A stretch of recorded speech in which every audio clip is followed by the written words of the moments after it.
Friends and good morning all of you.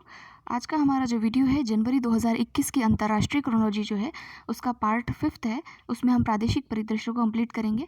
इससे पहले हमने आर्थिक परिदृश्य तक पढ़ लिया था। प्लीज़ उन सारे वीडियोस को ज़रूर से देखिए।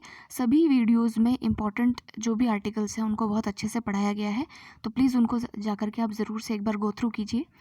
इस मैगज़ीन की अगर आपको पीडीएफ चाहिए तो आप हमारा टेलीग्राम चैनल जो है study for RAS and IAS उसको ज्वाइन कर लीजिए।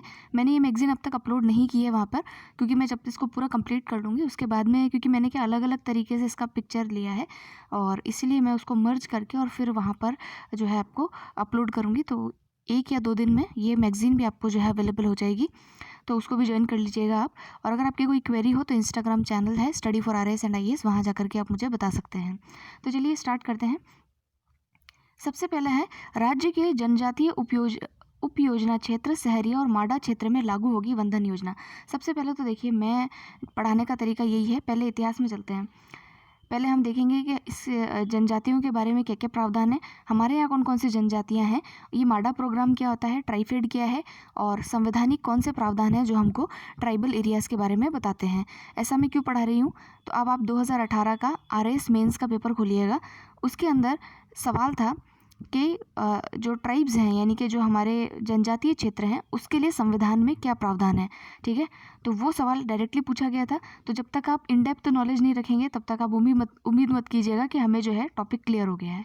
तो चलिए हम स्टार्ट करते हैं। देखिए, अगर आप देखेंगे तो अनुच्छेद 367(25) ये कहता है, ये बेसिकली ट्राइब्स के बारे में आपको बताता है, ठीक है। हमारे यहाँ पे जो है ट्राइब्स की कोई डेफिनेशन नहीं है, ठीक है, कोई परिभाषा नहीं है कि फला फला चीज़ जो होगी उसको जनजाति कहा जाएगा। लेकिन अनुच्छेद 367(25) ये कहता है कि आपका जो है कि जो 300 आर्टिकल 342 में जो अनुसूचित जनजातियां दे रखी है वो आपके देश में अनुसूचित जनजातियां हैं, ठीक है। तो 367(25) कहता है कि आर्टिकल 342 को देखो, और 342 के अंदर ये लिखा हुआ है कि राष्ट्रपति के द्वारा जिन भी क्षेत्रों को, जिन भी जनजातियों को जो है एलोकेट किया गया है कि ये जनजातियां हैं, तो उन्हीं को जो है हम यहाँ पर क्या मानते हैं, जनजातीय क्षेत्र मानते हैं। तो ये तो एक हुआ संवैधानिक प्रावधान पहला, ठीक है, पहला संवैधानिक प्रावधान तो ये हुआ आर्टिकल 366(25) और आर्टिकल 342। दूसरा संवैधानिक प्रावधान देखिए ये है कि राष्ट्रपति जो है वो किसी भी एरिया को शेड्यूल एरिया जो है वो घोषित कर सकता है, ठीक है। गवर्नर की सिफारिश पर राष्ट्रपति जो है किसी भी एरिया को शेड्यूल एरिया जो है अनुसूचित जाति जनजाति क्षेत्र जो है उसको घोषित कर सकता है। तीसरा प्रावधान अगर आपको बताऊं मैं, तो शेड्यूल हम यानी अनुसूची 5 और अनुसूची 6 पढ़ते हैं, ये दोनों भी किससे संबंधित है, ये दोनों भी ट्राइबल एरिया से संबंधित है, अनुसूचित क्षेत्रों से संबंधित है, ये भी हमको ध्यान में रखना है। फिर एक चीज़ और है कि जनजातियों के कुछ कहते हैं, कोई परिभाषा तो नहीं है इनकी, लेकिन इनके कुछ स्पेसिफिक फीचर्स बताए जाते हैं, वो फीचर्स आपको पता होने चाहिए, ठीक है। कुछ विशेषताएं होते हैं, उन विशेषताओं को देखते हुए जो है किसी भी जनजाति को जनजाति घोषित किया जाता है। पहला तो होता है उनका प्रिमिटिव होना, प्रिमिटिव यानी कि आदिम होना, ये पहली शर्त होती है। दूसरा कहते हैं उनमें भौगोलिक अलगाववाद होना, यानी कि जोग्राफिकल आइसोलेशन होना। तीसरा जो है इनके अंदर वो कहा जाता है कि इनमें आर्थिक पिछड़ापन होना। चौथा कहते हैं इनको कि जो मेन स्ट्रीम होता है यानी कि जो हमारी मुख्य धारा होती है उससे इनका शाइनेस होना, ठीक है, यानी संकोच होना, ठीक है। और पांचवा होता है इनका आर्थिक पिछड़ापन। आर्थिक पिछड़ापन तो मैंने बता दिया है। सो वो जो है लास्ट वाला जो है उसको कहते हैं विशिष्ट संस्कृति, यानी कि स्पेसिफिक कल्चर, विशिष्ट संस्कृति, ठीक है, ये आप समझ जाएंगे। तो ये 5 पॉइंट्स हैं। तो ये अगर आपसे कोई पूछे कि किसी ट्राइब के या फिर किसी जनजाति के कुछ स्पेसिफिक फीचर्स क्या होते हैं, तो ये आप बता दीजिएगा कि ये सारे फीचर्स अगर जिसमें है तो उसको ट्राइब जो है घोषित करने की अनुशंसा की जा सकती है। तो मैंने आपको 3 तो संवैधानिक प्रावधान बताए, ट्राइब्स के स्पेसिफिक फीचर्स बताए। एक चीज़ और बताना चाहती हूँ मैं, जो कि यूपीएससी 2018 का प्रश्न था, पीवीटीजी। ये पीवीटीजी क्या होता है, तो ये होता है पर्टिकुलरली वल्नरेबल ट्राइबल ग्रुप, यानी कि देखिए ऐसी अनुसूचित जातियाँ जनजातियाँ जिसके अंदर भी स्पेसिफिक ऐसी हों जो मतलब जैसे कि जो बहुत ही ज़्यादा पिछड़ी हों, मतलब जिनका तो कुछ जिनके ऊपर तो कोई जो कहते हैं बहुत ज़्यादा ध्यान रखने की ज़रूरत है, उनको संरक्षित करने के लिए इतनी ज़्यादा पिछड़ी हुई हो, उनको जो है पर्टिकुलरली वल्नरेबल ट्राइबल ग्रुप में रखा जाता है। ठीक है, प्रश्न क्या था यूपीएससी में? प्रश्न ये था कि भारत में कितनी जो है पर्टिकुलरली वल्नरेबल ट्राइबल ग्रुप्स हैं।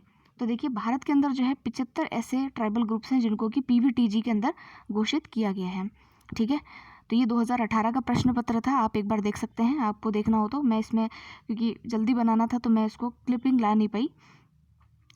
उसके अलावा देखिए एक प्रश्न और बनता है कि जनजातीय दिवस जो है वो कब मनाया जाता है, अंतर्राष्ट्रीय या फिर विश्व जनजातीय दिवस। ठीक है, वर्ल्ड ट्राइबल डे, ये कब मनाया जाता है? तो देखिए इसको जो है हम 9 अगस्त को मनाते हैं। ठीक है, तो ये तो हुआ हमारे ट्राइब से रिलेटेड जितने भी सवाल बन सकते हैं, जितने प्रावधान थे सब बता दिए मैंने। अब हम चलते हैं राज्य के जनजातीय उपयोजना क्षेत्र। ये उपयोजना क्षेत्र आप समझते हैं क्या कहते हैं? ट्राइबल सब प्लान। ठीक है, टीएसपी, टीएसपी सुना होगा आपने, टीएसपी एरिया। टीएसपी एरिया की मेरिट कम जाती है, वहाँ ये होता है वो होता है, तो सुना ही होगा। तो देखिए ट्राइबल सब प्लान एरिया जो होता है उसको बोलते हैं जनजातीय उपयोजना क्षेत्र। ठीक है, तो अब देखिए ये चीज़ें क्या क्या है।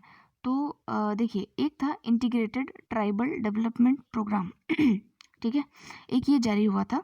उसके बाद में आया आपका ट्राइबल सब प्लान। ठीक है, ट्राइबल सब प्लान का मतलब ये होता है कि देखिए किसी राज्य की एक विशेष नीति होती है जनजातियों को लेकर के। ठीक है, लेकिन अब मान लीजिए पूरे राजस्थान की एक नीति बनी हुई है, लेकिन कुछ क्षेत्रों में कुछ विशेष नीतियों की आपको ज़रूरत पड़ जाती है क्योंकि वहाँ पर ट्राइब्स ज़्यादा हैं। ठीक है, तो उसके लिए होता है आपका ट्राइबल सब प्लान एरिया। ठीक है, ये जो टीएसपी है, ट्राइबल सब प्लान, ये ऐसे जगहों के लिए ही होता है। इसी के अंदर एक वर्ड और आपने सुना है, माडा। ठीक है, इसका मतलब क्या है? Modified area development approach. यानी कि इसका फुल फॉर्म तो ये हुआ, लेकिन इसका मतलब क्या है कि जहाँ पर भी आबादी 10,000 से ज़्यादा है जिस भी क्षेत्र में, और उस 10,000 की आबादी में 50% जो है वो आपके क्या हैं, जनजातियाँ रहती हैं, तो उस एरिया के लिए जो है अलग तरीके का जो प्लान है वो बनाया जाता है। ठीक है, अच्छा हाँ, जो मैंने आपको पीवीटीजी बताया था, उस पीवीटीजी के अंदर जितनी भी कोई भी योजना अगर आपको चलानी हो, ठीक है, primitive particularly vulnerable tribal groups के लिए, तो वो सारी योजनाएं जो है केंद्र सरकार के द्वारा ही प्रायोजित होती है। सारा फंड जो है केंद्र सरकार जो है उसमें करती है। तो ये एक विशेष बात है, ये याद रखिएगा। अब देखिए अब हमारे यहाँ पर क्या है, हमारे यहाँ पर कई सारी जनजातियाँ हैं। कौन कौन सी हैं? तो आप जानते हैं भील है, भील मीना है, डामोर है, कथौड़ियाँ हैं, धानका हैं और गरासी हैं। ठीक है, ये सारी हमारी क्या हैं, और सहरियाँ हैं, ये सारी हमारी क्या हैं, जनजातियाँ हैं। ठीक है, जनजातियों का मूल अगर मैं स्थान बताऊँ आपको, तो हमारे यहाँ सबसे ज़्यादा जनजातियाँ आपको उदयपुर में मिलेंगी। भारत में सबसे ज़्यादा जनजातियाँ कहाँ हैं, या सबसे ज़्यादा पीवीटीजी कहाँ पर है? तो उड़ीसा के अंदर है। ठीक है, तो राजस्थान के अंदर कहाँ मिलेगी? आपको उदयपुर में मिलेगी। फिर उसके बाद अगर आप आ जाइए तो आपको ये जो बांसवाड़ा है, डूंगरपुर है, वहाँ मिलेगी, और 12 है, 12 डिस्ट्रिक्ट है, वहाँ मिलेंगी। तो ये हमारे कुछ एरियाज़ हैं जहाँ पर सबसे ज़्यादा ट्राइब्स जो हैं हमारे यहाँ रहती हैं। अब देखिए राज्य के जनजातीय उपयोजना क्षेत्र सहरिया और माडा क्षेत्र में लागू होगी वन धन विकास योजना। तो देखिए राज्य की जनजातीय उपयोजना सहरिया तथा माडा क्षेत्र के 8 जिलों में ट्राइफेड के माध्यम से वन धन विकास योजना को लागू किया जाएगा। देखिए जो वन धन विकास योजना है, मैंने कल भी पढ़ाया था आपको, इकोनॉमिक आर्थिक जो सर्वे आर्थिक परिदृश्य हमने पढ़ा था उसके अंदर। तो उसके अंदर देखिए जो ट्राइफेड है, ट्राइफेड क्या है? ट्राइफेड जो है आपका मिनिस्ट्री ऑफ ट्राइबल अफेयर्स के अंतर्गत जो है एक योजना है। ठीक है, एक संस्था है, sorry, tribal cooperative marketing development federation of India. तो अगर आप ये देखें तो इसके माध्यम से आपको पता चलता है कि जो ट्राइब्स होती हैं उनके जो माइनर फॉरेस्ट प्रोड्यूस होता है, जैसे कि वो गोंद है या तेंदू के पत्ते हैं, इन सब की चीज़ों को जो इकट्ठा करते हैं, उनको सही प्लेटफॉर्म तक ला करके बेचने के लिए जो है, मार्केटिंग उनकी करने के लिए जो है इस प्लेटफॉर्म को बनाया गया है। ठीक है, तो अब देखिए राज्य सरकार ने भी जो है इस योजना को जनजातीय उपयोजना क्षेत्र व सहरिया क्षेत्र के अतिरिक्त माडा क्षेत्र में लागू करने का निर्णय जो है वो लिया है। ठीक है, प्रमुख शासन सचिव जो हैं, जो जनजातीय क्षेत्र विकास विभाग से संबंधित हैं, उसके स्टेट मिशन निदेशक राजीविका और आयुक्त जनजातीय क्षेत्र विकास विभाग उदयपुर को इस योजना के क्रियान्वयन संबंधी जो है दिशा निर्देश दिए गए हैं। उदयपुर को मैंने इसलिए बताया आपको कि उदयपुर में सबसे ज़्यादा ट्राइब्स जो है हमारे राजस्थान में हैं। जिले जिनमें ये योजना लागू होगी वो कौन कौन से हैं? तो उदयपुर है, डूंगरपुर है, बांसवाड़ा है, सिरोही है, प्रतापगढ़ है, कोटा, बारां और झालावाड़, यहाँ पर जो है इस योजना को लागू किया जाएगा। यह योजना केंद्रीय जनजातीय मंत्रालय द्वारा संचालित minimum support price for minor forest produce के तहत जो है इसको संचालित किया जाएगा। अब देखिए वनधन विकास योजना के संबंध में एक आर्टिकल यहाँ पर दे रखा है। वनधन विकास योजना एक केंद्र प्रायोजित योजना है, यानी सेंटर के द्वारा प्रायोजित है। इस योजना का शुभारंभ प्रधानमंत्री मोदी द्वारा बाबा साहब अम्बेडकर के जन्म दिवस यानी 14 अप्रैल 2018 को किया गया था। इस योजना के अंतर्गत ट्राइफेड गौण वनोत्पाद यानी कि माइनर फॉरेस्ट प्रोड्यूस आधारित बहुउद्देशीय वनधन विकास केंद्र स्थापित करने में सहायता करता है। यह 10 स्वयंसेवी समूह का केंद्र होता है जिसमें जनजातीय क्षेत्र में गौण वनोत्पाद एकत्रित करने वाले लोग शामिल होते हैं। छत्तीसगढ़ राज्य के बीजापुर जिले में प्रायोगिक आधार पर पहले बहुउद्देशीय वनधन विकास केंद्र की स्थापना जो है वो की जा चुकी है। ठीक है, तो ये अब आप ध्यान में रखेंगे। पूरा हमने जनजातियों के ऊपर जो है सारी चीज़ों को कवर किया है। नेक्स्ट जो हमारा आर्टिकल है वो है प्रधानमंत्री आवास योजना ग्रामीण में प्रदर्शन पर राजस्थान देश में शीर्ष स्थान पर। ठीक है, तो ये कौन सी योजना है? प्रधानमंत्री आवास योजना ग्रामीण। ठीक है, देखिए ये वाली जो योजना है आपकी, ये 2016 के अंदर जो है प्रधानमंत्री के द्वारा जारी की गई थी और लॉन्च की गई थी, और 2022 तक इसका लक्ष्य था कि सभी ग्रामीण क्षेत्रों में सभी को आवास उपलब्ध करवाना, ग्रामीण क्षेत्रों में। ठीक है, तो अभी इस योजना का जो हमने पूरा देखा है कि किस किस स्टेट ने टॉप किया है, कहाँ सबसे ज़्यादा बने हैं, तो यहाँ हम देखेंगे कि राजसमंद ने राजस्थान में टॉप किया है। यहाँ पर इसने 98% तक जो है आवास उपलब्ध कराने का टारगेट जो है वो पूरा कर लिया है।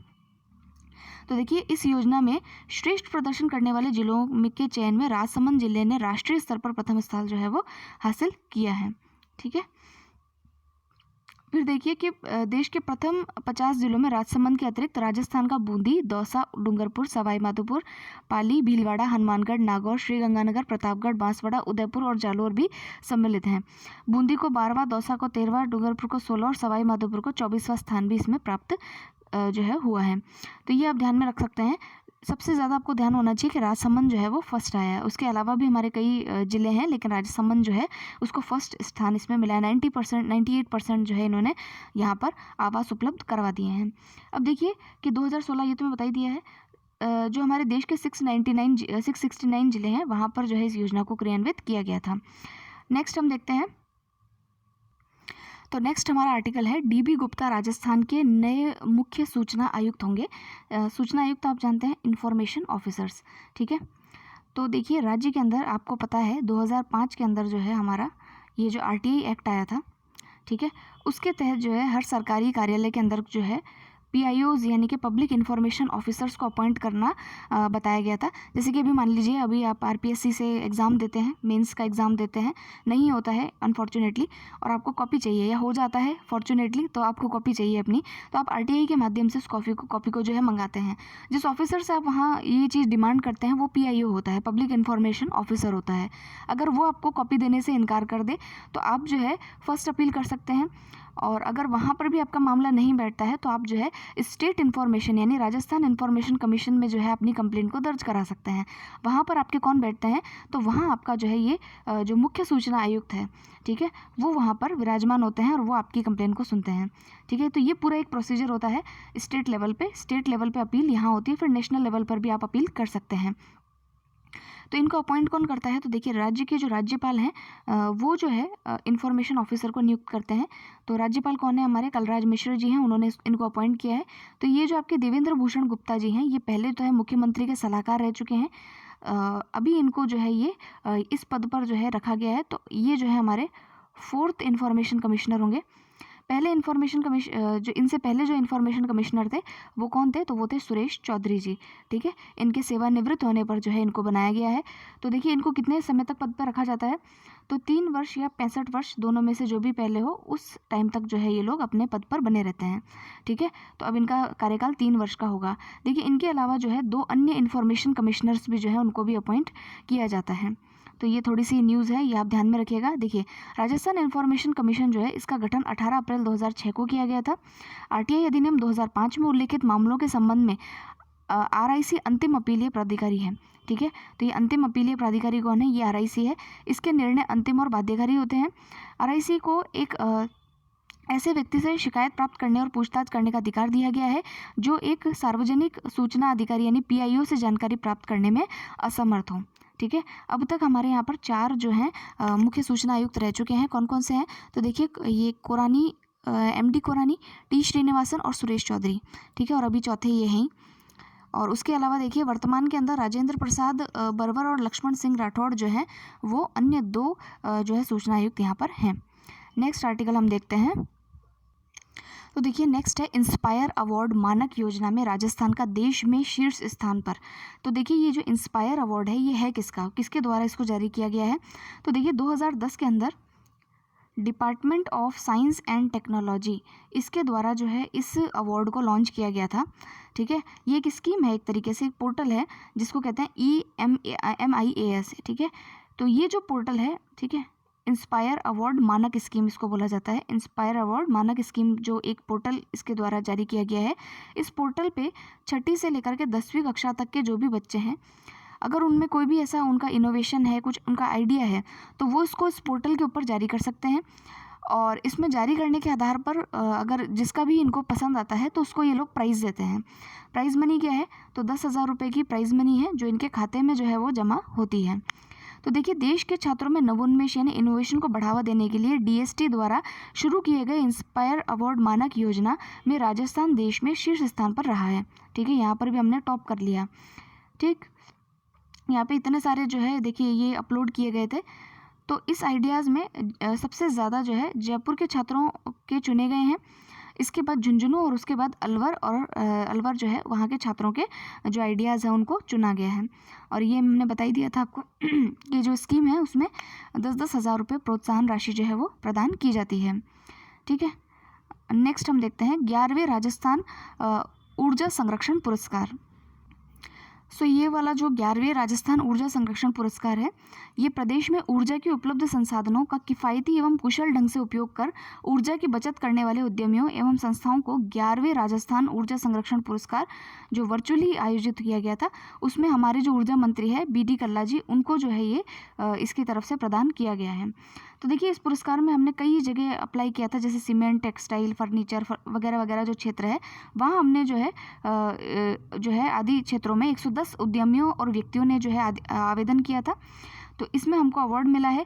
तो यहाँ हम थोड़ा सा ऊर्जा के बारे में देख लेते हैं। देखिए राजस्थान में सबसे ज़्यादा सौर ऊर्जा की संभावनाएं हैं और पवन ऊर्जा की संभावनाएं हैं, ठीक है।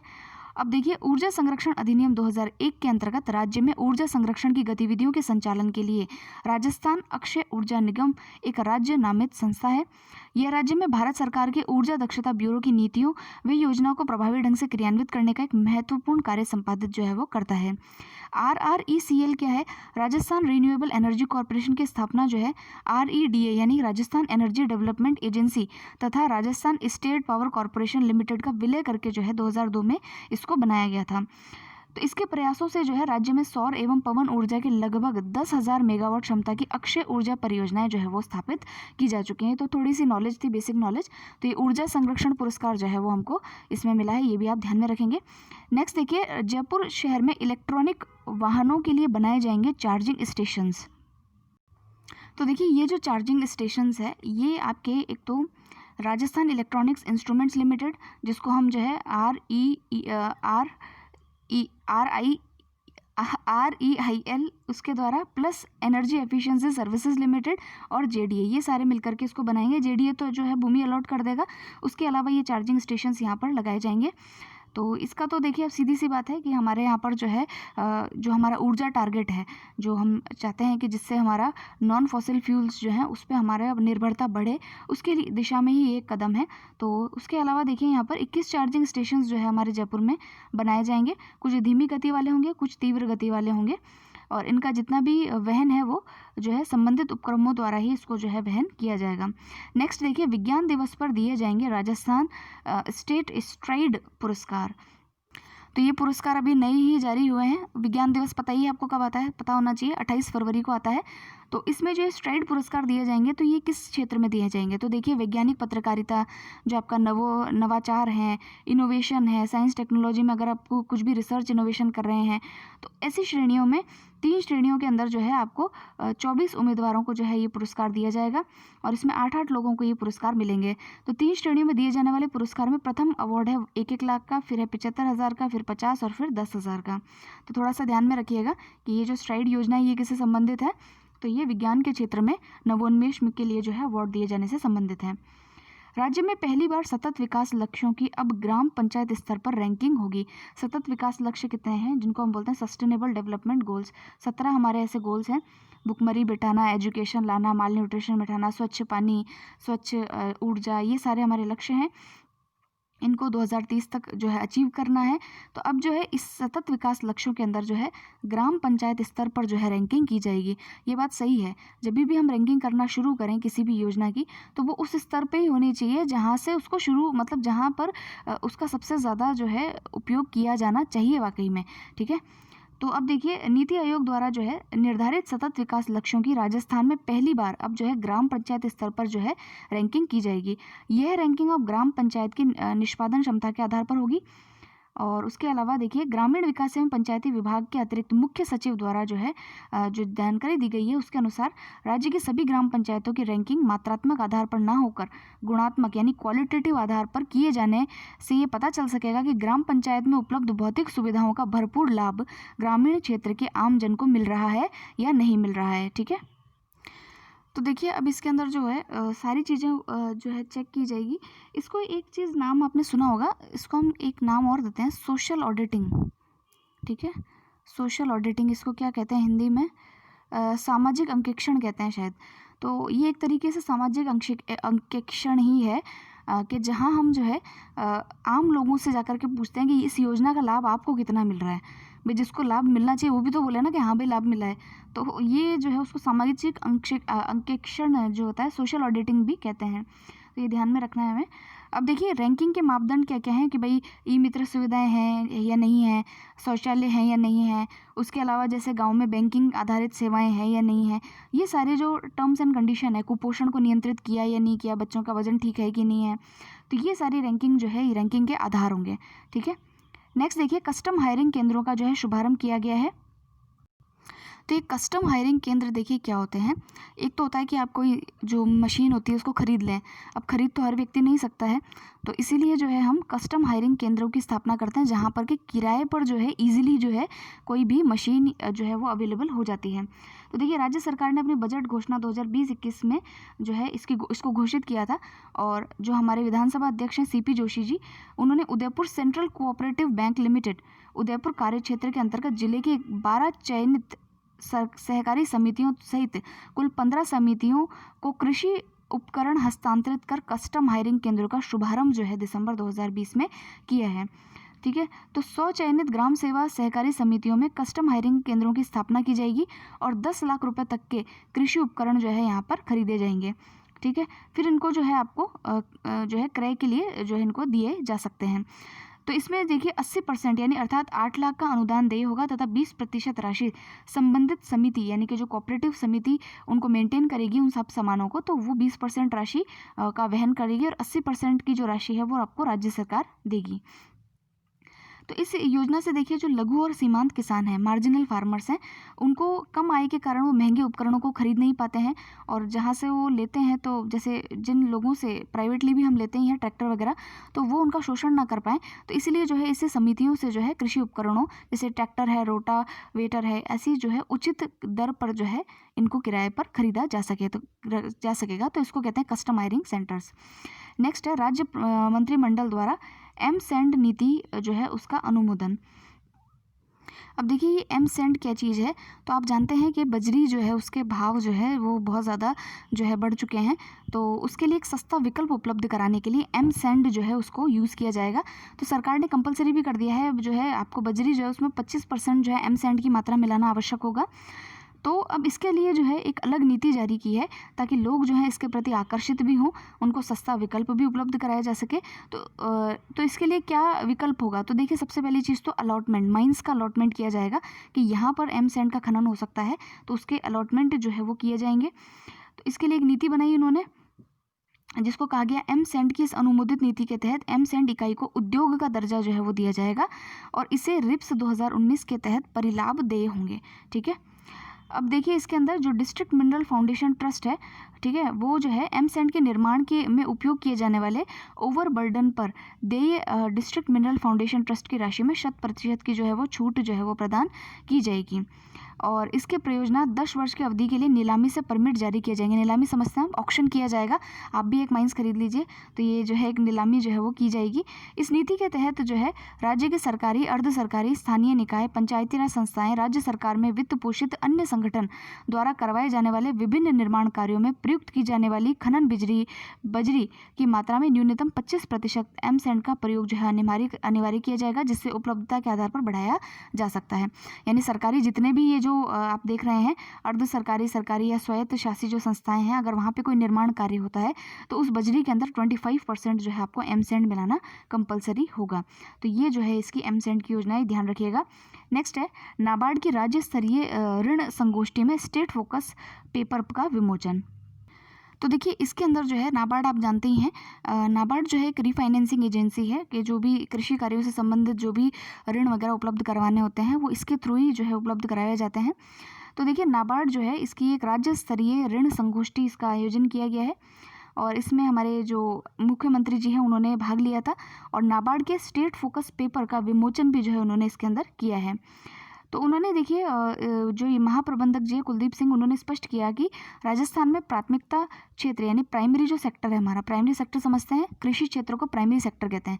ठीक है, तो प्राइमरी सेक्टर और जो उसकी अलाइड एक्टिविटीज़ हैं यानी कि उसकी सहायक गतिविधियाँ हैं। तो कृषि की सहायक गतिविधियाँ क्या होती हैं?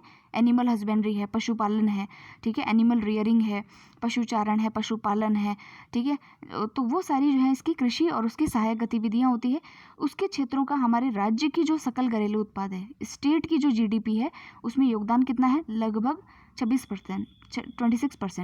ठीक है, तो वो उन्होंने एक छोटा सा आंकड़ा दिया। उसके अलावा जो ये चीज़ें दी गई है वो इतने काम की हमारे लिए है नहीं। नेक्स्ट चलते हैं। अब देखिए राज्य स्तरीय दिव्यांगजन समारोह हुआ है, तो ये इतना इम्पोर्टेंट नहीं है। यहाँ पर जो दिव्यांगजनों के लिए हमारे कुछ योजनाएं हैं उसके बारे में हमको पता होना चाहिए। देखिए international day of personal with disabilities यानी अंतर्राष्ट्रीय दिव्यांगजन दिवस कब मनाया जाता है? ये याद रखिएगा, ये 3 दिसंबर को मनाया जाता है। ठीक है, संयुक्त राष्ट्र ने 1992 पर जो है इसको जारी किया था। फिर देखिए जो दिव्यांगजन होते हैं उनकी सामाजिक सुरक्षा प्रदान करने के उद्देश्य से राजस्थान सरकार के द्वारा जो है विशेष योग्यजन निदेशालय जो है उसकी स्थापना 2011-12 में की गई थी। नेक्स्ट जो है जो मूक बधिर जो लोग होते हैं उनमें कॉकलियर इम्प्लांट करने के लिए जो है कॉकलियर इम्प्लांट योजना जो है उसकी भी शुरुआत हमारे यहाँ राज्य सरकार से की गई।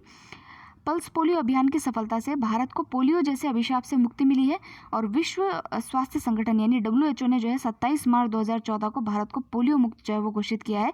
ये भी आप याद रखेंगे। नेक्स्ट देखते हैं। फिर यहाँ देखिए आप Rajasthan news in short, Nirbhaya fund का पूरा इस्तेमाल करने वाला जो पहला राज्य है वो राजस्थान बना है। तो देखिए राजस्थान ने अपने नाम एक और उपलब्धि हासिल की है। राजस्थान देश का पहला ऐसा राज्य बना है जिसने केंद्र सरकार की ओर से जारी किए जाने वाले निर्भया फंड का जो पूरा इस्तेमाल किया है। केंद्रीय गृह मंत्रालय ने उक्त फंड के पूर्ण उपयोग की प्रशंसा करते हुए राज्य और केंद्र शासित प्रदेश को राजस्थान के FSL मॉडल को अपनाने की जो है वो सिफारिश की है। कृषि प्रौद्योगिकी ज्ञान केंद्र जो है ये हमारे दुर्गापुरा जयपुर स्थित राजस्थान कृषि अनुसंधान केंद्र में 4.46 करोड़ की लागत से निर्मित कृषि प्रौद्योगिकी ज्ञान केंद्र का लोकार्पण जो है भी किया गया है। तो ये ध्यान रखिएगा, हमारे जयपुर के अंदर जो है दुर्गापुरा क्षेत्र में इसका लोकार्पण हुआ है। तो इसका निर्माण राष्ट्रीय कृषि विकास योजना के तहत हुआ है। इसमें कृषि, उद्यानिकी, पशुपालन, मुर्गी पालन एक्सेट्रा की आधुनिकतम तकनीक का जीवंत प्रदर्शन जो है यहाँ पर किया जाएगा। नेक्स्ट है अल्ट्रा रनर सूफिया खान। ये कौन है? तो देखिए मूल रूप से अजमेर की सूफिया खान वर्तमान में देश भर में दौड़ के माध्यम से शांति, मानवता, भाईचारे के साथ साथ एक दूसरे के प्रति सम्मान की भावना रखने का संदेश दे रही हैं। तो राज्यपाल ने उन्हें उनके प्रयासों के लिए बधाई व शुभकामनाएं जो है वो भी दी है। तो आप जानते हैं कि जो है ये इस प्रकार के जो होते हैं उनको जो है जैसे कहीं इनका रिकॉर्ड भी रखा जाता है। तो देखिए गिनीज़ बुक वर्ल्ड रिकॉर्ड में भी इनका नाम दर्ज जो है करा चुकी हैं। कश्मीर से कन्याकुमारी तक जो है इन्होंने इसकी दूरी को जो है 87 दिनों में दौड़कर पूरा किया था। ठीक है। फिर देखिए पूरा काम पूरा दाम विशेष अभियान, ये जो है मनरेगा के तहत जो है श्रमिक अपने काम का पूरा दाम प्राप्त कर सकेंगे। इस जागरूकता को प्रसारित करने के लिए पूरा काम पूरा दाम विशेष अभियान जो है उसको शुरू किया गया है। तो अगर आपसे पूछ ले कि ये अभियान किसके लिए है तो मनरेगा के तहत जो है पूरा मूल्य प्राप्त करने के लिए जो है इसको जारी किया गया था। नेक्स्ट है देखिए एक ऐप जो है जारी किया गया जिसका नाम है वृक्षारोपण निगरानी ऐप। ये जो है 2 साल हमारे सरकार के पूरा होने के उपलक्ष्य में उन्होंने इसको जो है जारी किया है। तो वृक्षारोपण के कार्य में पारदर्शिता और गुणवत्ता में वृद्धि करने के लिए ये ऐप जारी किया है। हाथी कल्याण के भरण पोषण हेतु आप जानते हैं जयपुर में एक हाथी गांव है। आमेर की तरफ अगर आप जाएंगे तो आपको पता चलेगा वहाँ एक हाथी गांव है। तो कोविड-19 में वहाँ पर उन हाथियों की, क्योंकि आप जानते हैं कि आमेर के अंदर जो है वो हाथी यात्रा निकल नहीं पाएगी क्योंकि टूरिज्म ठप हो गया एक तरीके से, तो उनके भरण पोषण के लिए सरकार ने जो है कुछ एड प्रदान की है। तो उसी के लिए जो है हाथी कल्याण के भरण पोषण हेतु मुख्यमंत्री सहायता कोष से सहायता जो है वो इन महावतों को जो है उपलब्ध करवाई गई है।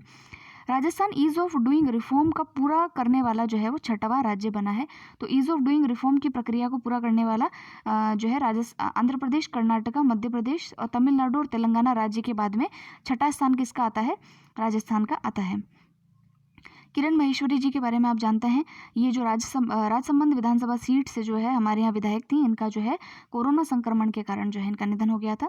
अब देखिए ये जो है RSLDC यानी कि जिसको आप बोलते हैं राजस्थान कौशल आजीविका विकास निगम, और आपका ये है Rajasthan knowledge corporation limited RKCL, इन दोनों के बीच जो है MOU साइन हुआ है, मैंने मेमोरेंडम ऑफ अंडरस्टैंडिंग साइन हुआ है। किस लिए हुआ है? ताकि ये संयुक्त रूप से युवाओं को सॉफ्ट स्किल सिखा सकें। सॉफ्ट स्किल आप जानते हैं जहाँ पर हम IT बेसिक्स, ठीक है, जो है क्या कहते हैं कंप्यूटर का नॉलेज, इस तरीके की चीज़ें जब हम किसी को सिखाते हैं इनको सॉफ्ट स्किल बोलते हैं। ठीक है। नेक्स्ट है संविधान दिवस समारोह। संविधान दिवस आपको पहले तो पता होना चाहिए कब आता है। तो देखिए 26 नवंबर को आता है। क्यों आता है? तो 26 नवंबर 1949 को हमने संविधान को जो है अडॉप्ट कर लिया था। ये कहाँ लिखा है? तो देखिए संविधान पढ़िएगा, संविधान के अंदर सबसे पहला चैप्टर आता है, वो आता है प्रियम्बल का। प्रियम्बल, ठीक है, जिसको क्या बोलते हैं? प्रीफेस बोलते हैं। प्रियम्बल को क्या कहते हैं? प्रस्तावना। प्रस्तावना के अंदर जो है हमने 26 नवंबर 1949 को जो है हमारे संविधान को हमने जो है अडॉप्ट कर लिया था। तो फिर 26 जनवरी के तक हमने इंतज़ार क्यों किया? इसको इन्फोर्स करने का, लागू करने के लिए हमने इतना इंतज़ार क्यों किया? ये प्रश्न है आप लोगों से, आप बताइए क्यों किया? 26 नवंबर 1949 को जब संविधान को अडॉप्ट ही कर लिया था तो उसी दिन उसको लागू भी कर देना चाहिए था। तो उसको लागू करने के लिए हमने 26 जनवरी का इंतज़ार क्यों किया? ये आप बताएंगे मुझे कमेंट सेक्शन में। ठीक है, कुछ आप भी पढ़िए भाई। तो ये हमने यहाँ पर मनाया है 1949, ये पढ़ लीजिएगा आप, ये सारी चीज़ें मैंने आपको इसमें बता दी है। एग्रो वेयर हाउसिंग योजना, तो देखिए ये क्या है? तो JDA ने जो है एग्रो वेयर हाउसिंग योजना जो है उसके लिए भूमि आवंटित जो है की है। तो यहाँ पर वेयर हाउस समझते हैं आप, जैसे जो भी हमारा खाद्य उत्पादन होता है उसके लिए उसके भंडारण की जो भंडारण के लिए जो समस्याएं आती है, आप जानते हैं हमारे यहाँ पे भंडारण क्षमता नहीं है, इसीलिए लाखों टन गेहूँ जो है वो सड़ जाता है या बारिश में ख़राब हो जाता है। तिरपालों के अंदर रखते हैं, पानी में भीग जाता है तो वो अनाज ख़राब हो जाता है। तो इसके लिए जो है वेयर हाउस जो है उसके भंडारण के लिए वेयर हाउस बनाए जाते हैं। तो वेयर हाउस के लिए यहाँ पर JDA द्वारा जो है इतने वर्ग भूमि जो है वो 18 वेयर हाउसिंग भूखंड सृजित जो है यहाँ पर किए जाएंगे, उसके लिए इन्होंने भूमि को आवंटित किया है। परिवहन विभाग एवं SBI के मध्य समझौता यानी कि MOU हुआ है। MOU क्यों हुआ है? तो SBI जो है पॉइंट ऑफ सेल मशीन्स जो है वो परिवहन विभाग को देगा। ठीक है, तो परिवहन विभाग को 500 पॉइंट ऑफ सेल मशीन जो है वो वितरित इसमें की जाएगी। तो उल्लेखनीय है कि राजस्थान देश का पहला राज्य है जहाँ POS मशीन से चालान होगा। नेक्स्ट है JDA को मिला राजस्थान एनर्जी कंजर्वेशन अवार्ड, तो ये कोई इतना विशेष नहीं है। फिर देखते हैं यहाँ पर नेक्स्ट है कि हिंदुस्तान जिंक लिमिटेड को CDP से मिला ए स्कोर। CDP क्या है? तो देखिए कार्बन डिस्क्लोजर प्रोजेक्ट, ये यूनाइटेड किंगडम, जर्मनी और अमेरिका में स्थित एक अंतर्राष्ट्रीय गैर लाभकारी संगठन है जो कंपनियों व शहरों को उनके पर्यावरणीय प्रभाव को सुधारने में मदद करता है। तो जो हमारे हिंदुस्तान जिंक लिमिटेड है, आप जानते हैं सीसा और जस्ता जो होता है, क्या कहते हैं, हाँ, उसमें लेड और सॉरी जिंक जो होता है, सीसा जस्ता नहीं, जिंक जो होता है, ठीक है, उसके अंदर जो है ये कार्य करने वाली एक कंपनी है हिंदुस्तान जिंक लिमिटेड। और ये एक गैर लाभकारी संगठन है और कॉर्पोरेट सस्टेनेबिलिटी में नेतृत्व पर कुशल पर्यावरण संरक्षण के लिए जो है इनको ए स्कोर जो है वो दिया गया है। किसने दिया है? कार्बन डिस्क्लोजर प्रोजेक्ट के द्वारा दिया गया है। नेक्स्ट देखिए, राजस्थान राउंड अप में राष्ट्रीय उपभोक्ता दिवस के अवसर पर प्रदेश में राज्य स्तरीय उपभोक्ता दिवस 24 दिसंबर 2020 को जो है आयोजित किया गया है। आप जानते हैं जो नेशनल कंज्यूमर डे है वो 24 दिसंबर 2020 को मनाया गया है। ठीक है, तो इसके अंदर जो है कई सारी चीज़ें जो है देखिए ये और जो चीज़ें हैं वो इतने काम की नहीं है इसमें, तो उनको आप छोड़ सकते हैं। दो न्यूज़ और देखते हैं यहाँ पर। देखिए, दिग्विजय सिंह और ऋषभ माथुर ये जो है राजस्थान के दो उभरते हुए खिलाड़ी हैं। तो किस चीज़ में ये पार्टिसिपेट करते हैं? तो भारतीय सीनियर बास्केटबॉल टीम है उसके कोचिंग कैंप के लिए इनका चयन हुआ है और राजस्थान के 3 खिलाड़ी पहले से ही नेशनल कैंप में हिस्सा ले रहे हैं। नेक्स्ट है, मुख्यमंत्री तक आम जन की पहुँच को सुगम बनाने के लिए एक नई ईमेल आईडी जिसका नाम है write2cm@rajasthan.gov.in बनाई गई है। इस पर भेजे गए ईमेल जो है सीधे मुख्यमंत्री तक पहुंचेंगे। ठीक है, तो अब जो है आप भी एक बढ़िया सा मेल तैयार कीजिए। कोई भी आपके यहाँ पर समस्या हो या आपको सरकार को अप्रिशिएट करना हो तो एक टेस्टिमोनियल बनाइए, अच्छा सा प्रशंसा पत्र बनाइए सरकार का कि आपने कोविड में बहुत अच्छा कार्य किया है और यहाँ पर भेज दीजिए। ठीक है, फिर है नेक्स्ट, राज्यपाल कलराज मिश्र ने राजस्थान महामारी संशोधन विधेयक 2020 को अपनी स्वीकृति दे दी है। बस इतना ही काम का है। ये हो गया हमारा जो है प्रादेशिक परिदृश्य कंप्लीट होता है। अब एक छोटी मोटी चीज़ें बची जैसे पुरस्कार है, खेल है और उसके अलावा 2-4 अच्छे आर्टिकल्स होंगे, उनको लास्ट पार्ट में अच्छे से कंपाइल कर दिया जाएगा। आज तक का पार्ट काफ़ी इंपॉर्टेंट था। 5 पार्ट मैंने इसके बनाए हैं, इनको बिना एक को भी स्किप किए पूरे देखिएगा।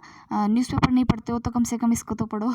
ठीक है, तो इसको ढंग से एक बार देख लीजिएगा, ये काम की चीज़ें हैं और इसी के अंदर नोट डाउन कर लीजिएगा कुछ भी आपको विशेष लगता हो तो। और विशेष तो है ही, हमने आज संवैधानिक प्रावधान पढ़ लिए इतने सारे।